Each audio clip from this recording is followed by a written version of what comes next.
I now give the floor to the permanent representative of Greece.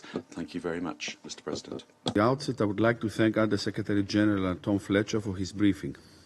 Mr. President, hardly 2 weeks ago, we discussed in this chamber the ongoing humanitarian suffering in Ukraine following Russia's continuing intensifying aggression.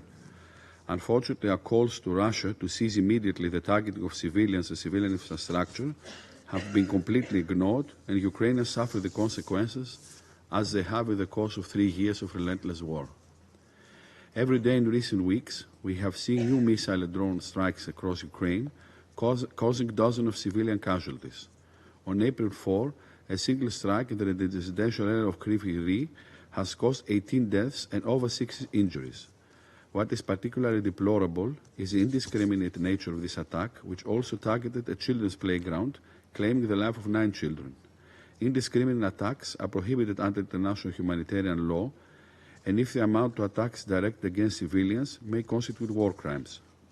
Greece deplores all attacks against civilians and civilian objects and calls on Russia to immediately cease all attacks against residential areas and critical infrastructure in Ukraine. All parties must adhere to the obligation under international law, including international humanitarian law. Mr. President, respect for international law and humanitarian law should go hand in hand with accountability for the perpetrators and justice for the victims, and remain crucial for a just and lasting peace. We firmly believe that violations of international humanitarian law and war crimes should be thoroughly investigated by the relevant international institutions, and the perpetrators, whoever they may be brought to justice. Mr. President, Greece has taken note of the latest advancements for peace in Saudi Arabia, following the U.S. initiative, in the hope that it will lead, sooner rather than later, to a full ceasefire. We also welcome the fact that Ukraine participates in these deliberations, and regret that Russia has not accepted the agreement between the United States and Ukraine for a full and immediate ceasefire.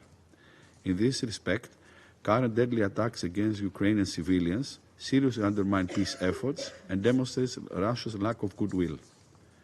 We hope that the 30-day ceasefire on energy infrastructure and on freedom of navigation and elimination of the use of force in the Black Sea will be implemented. We echo the Secretary General's statements that an agreement on freedom of navigation in the Black Sea will be a crucial contribution to global food security and supply chains. Mr. President, much more needs to be done to lead from a fragile and partial ceasefire to a just, comprehensive and lasting peace. We need to harness the benefits of inclusive diplomacy to establish a solid framework for peace, security and prosperity.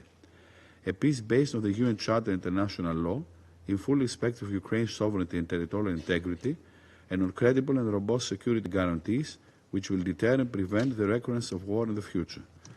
Mr. President, in closing, let me reiterate that sustainable peace in Ukraine requires the active engagement of the whole international community, given the regional and global repercussions of the ongoing war. I thank you. I thank the permanent representative of Greece for his statement.